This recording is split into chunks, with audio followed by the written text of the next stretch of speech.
Oke, jumpa lagi dengan saya Henry.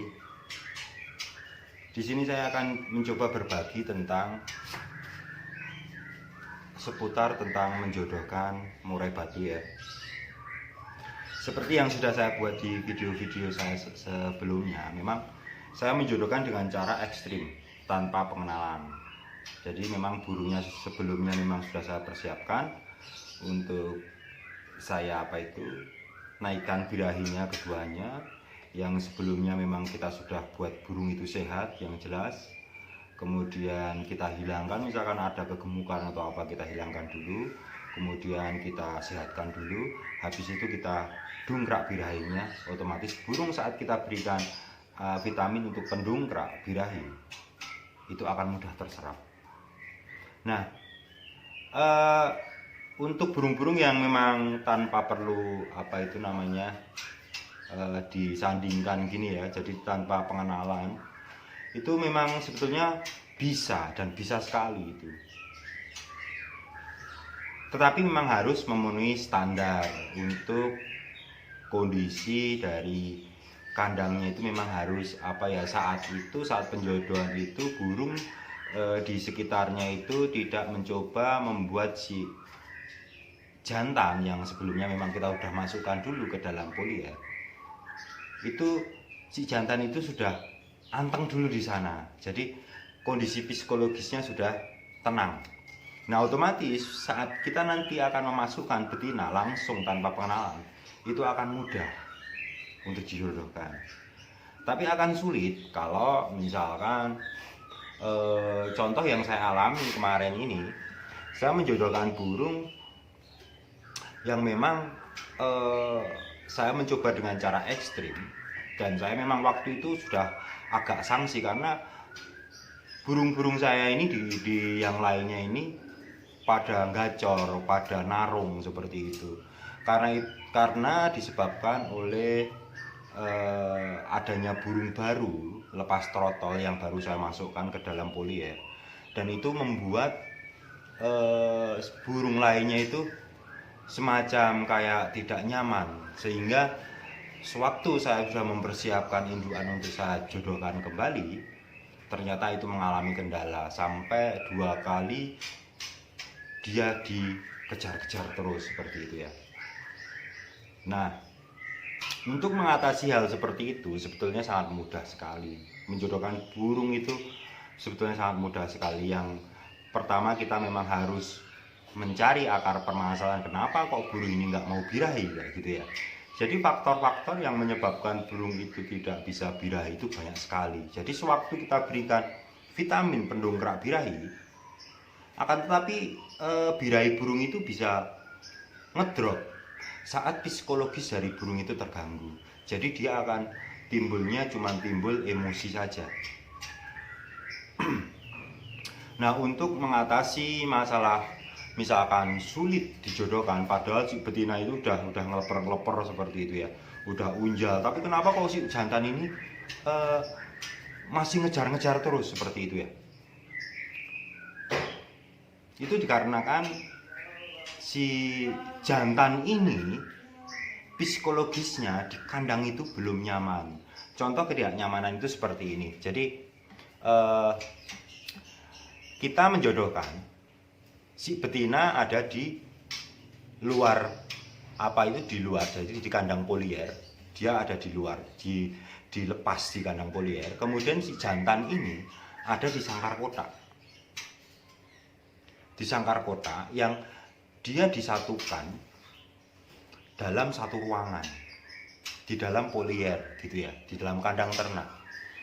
Nah, pendekatan seperti ini di saat burung si betina itu sudah mulai unjal sarang seperti itu ya, itu menyatakan bahwa betinanya ini sudah birahi gitu kan, secara teorinya seperti itu.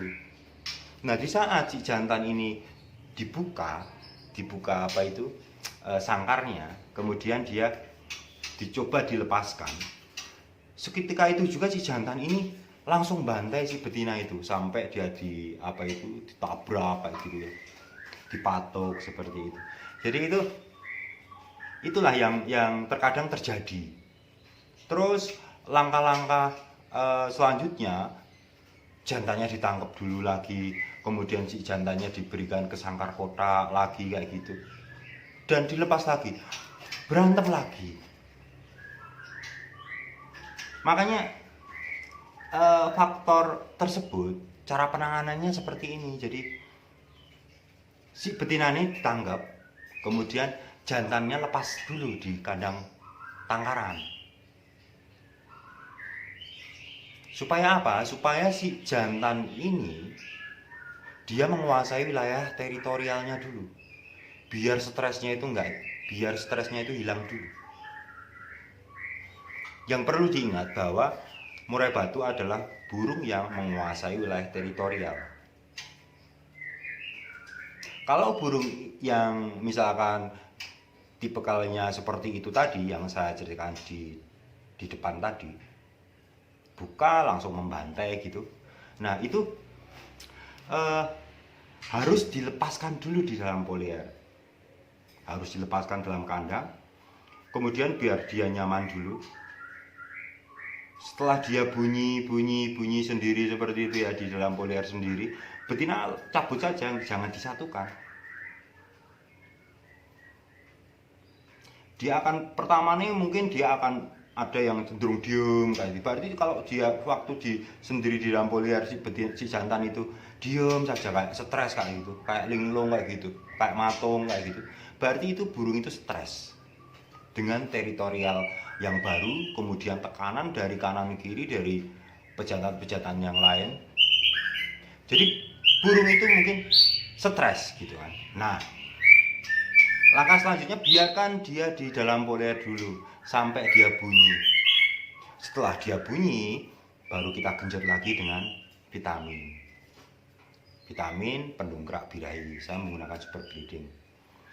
Nah, setelah dia mulai bunyi, mulai enjoy seperti itu, kita tunggu sampai dia itu ngukluk-ngukluk. Jangan tarung ya, kalau suara-suara tarung itu jangan dulu si betina itu dimasukkan.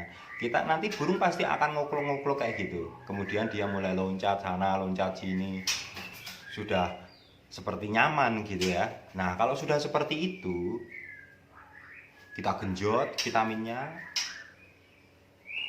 kita genjot birahinya, baru si betina itu kita coba masukkan dengan sangkar kotak. Itu bisa, yang aman seperti itu ya. Kemudian akan terlihat si jantannya gimana, apakah dia akan ngejar ke sangkarnya, si betina ini dikejar gini. Kalaupun dikejar nggak masalah, asal ada gejala si jantan ini nanti pasti akan masuk gelodok, atau dia akan mencoba merayu gitu. Nah, pandangan pertama saat dia ketemu, disitulah kita harus menyimpulkan, cepat-cepat menyimpulkan. Oh ini sudah oke, ini si jantannya sudah masuk gelodok, kemudian si betinnya sudah tenang. Dari sorot matanya kita bisa melihat loh, si betina yang tenang itu seperti apa, tidak panik itu dari sorot matanya sudah kelihatan. Nah kalau sudah kondisi seperti itu, buka saja pintunya, biarkan betina ini keluar sendiri, pasti akan jodoh. Sebetulnya hal-hal seperti itu yang harus kita pelajari. Jadi kita bisa gampang sekali menaikkan birahi burung itu. Tapi kita juga harus belajar faktor-faktor apa saja yang menyebabkan burung ini birahinya jadi ngedrop. Jadi nggak main paksa. Jadi kita memang harus punya teori dan perhitungan.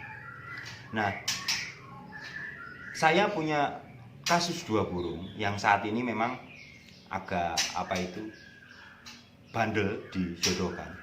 Karena memang kondisi di kandang tangkaran saya, sewaktu ada burung baru yang saya masukkan di situ, yang mau saya jodohkan juga, itu ternyata membuat yang lainnya itu panas.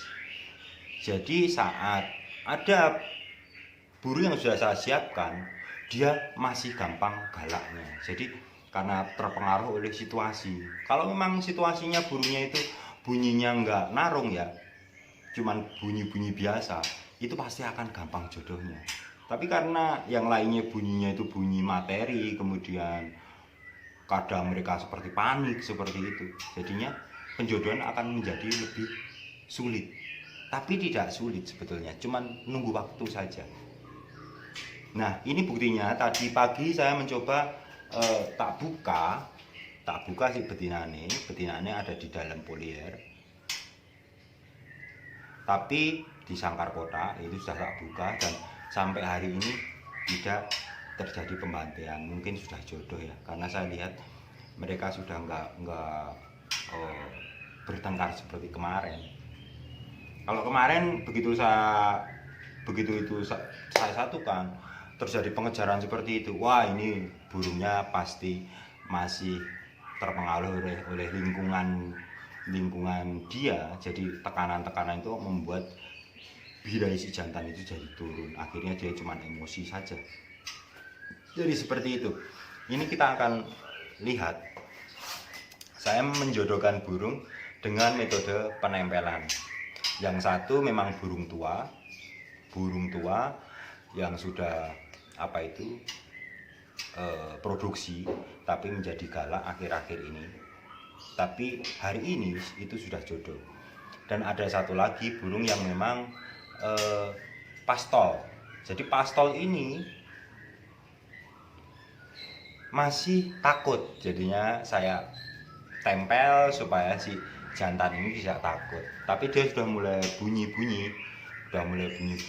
Ini coba saya tempelkan supaya si jantan ini yang memang masih perjaka, belum pernah dijodohkan, ini bisa nyaman dulu dengan kehadiran burung yang lain gitu kan. Nah, ini kita akan langsung cek di kandang ya.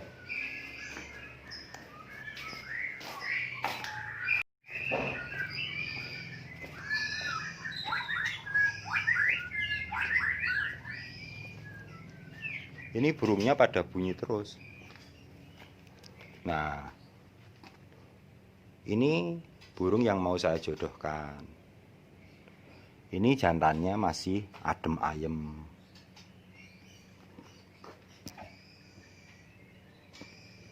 Ini jantannya masih adem ayem ya.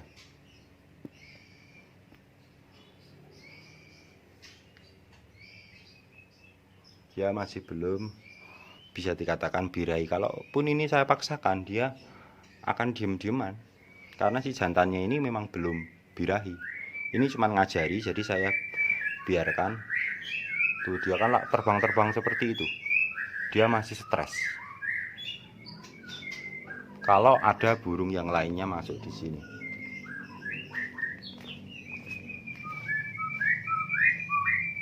Padahal ini kandang saya sudah saya tutup ya dengan kain agar burungnya itu enggak emosian.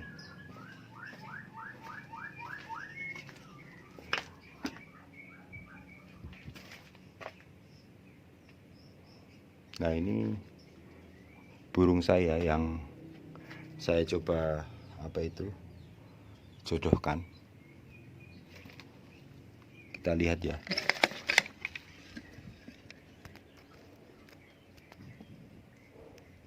Si jantannya ada di bawah sana tuh, ada di bawah di mandi.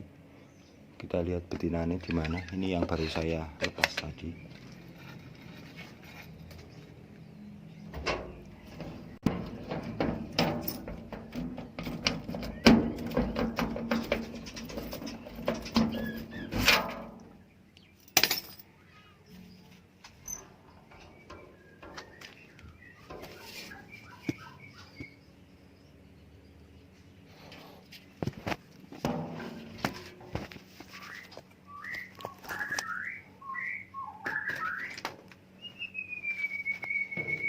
Nah, seperti itu ya. Itu mereka sudah bisa bersatu itu. Ini kemarin dibantet sampai 2 kali ya. Ternyata masih bisa saya satukan lagi. Hari ini dia sudah mulai jodoh. Itu kira-kira saya cuman kemarin 2 hari yang lalu dia dibantai, kemudian saya diamkan si betina ini di dalam sangkar kotak selama 2 hari. Saya genjot dengan vitamin, jantannya juga saya genjot dengan vitamin untuk mendongkrak birahi itu. Ternyata pagi ini jam 8 saya coba lepas, ternyata sampai hari ini jam 1 burungnya sudah seperti itu, akur. Jadi seperti itu ya.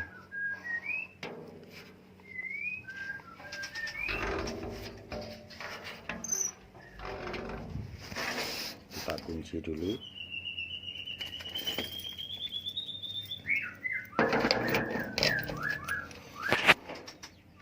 Jadi kondisi ini dia diapit sama burung-burung yang lainnya yang kemarin itu sangat gacor sekali. Dia diapit oleh banyak burung. Dan kebetulan dia itu jadi agresif, jadi pemarah. Akhirnya saat dijodohkan kita akan kesulitan.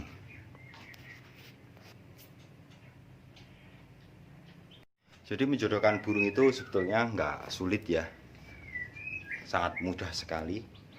Asal kita memang tahu faktor-faktor apa saja yang menyebabkan burung itu jadi galak.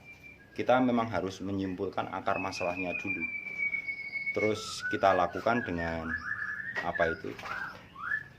Hal-hal yang mana sih ini yang stres itu jantan apa betinanya kayak gitu. Itu kita harus apa itu? Mencari dulu akar masalahnya. Ada di jantannya atau di betinanya, seperti itu ya. Jadi teman-teman yang punya permasalahan dalam burung menangkarkan burung murai batu, kalau ada yang kesulitan dalam hal menjodohkan murai, bisa kontak WA saya, nanti saya bantu. Oke, bagi teman-teman yang belum subscribe, dukung channel kita. Nanti kita akan ulas lebih banyak lagi topik tentang seputar murai batu. Terima kasih, sampai jumpa lagi di lain kesempatan.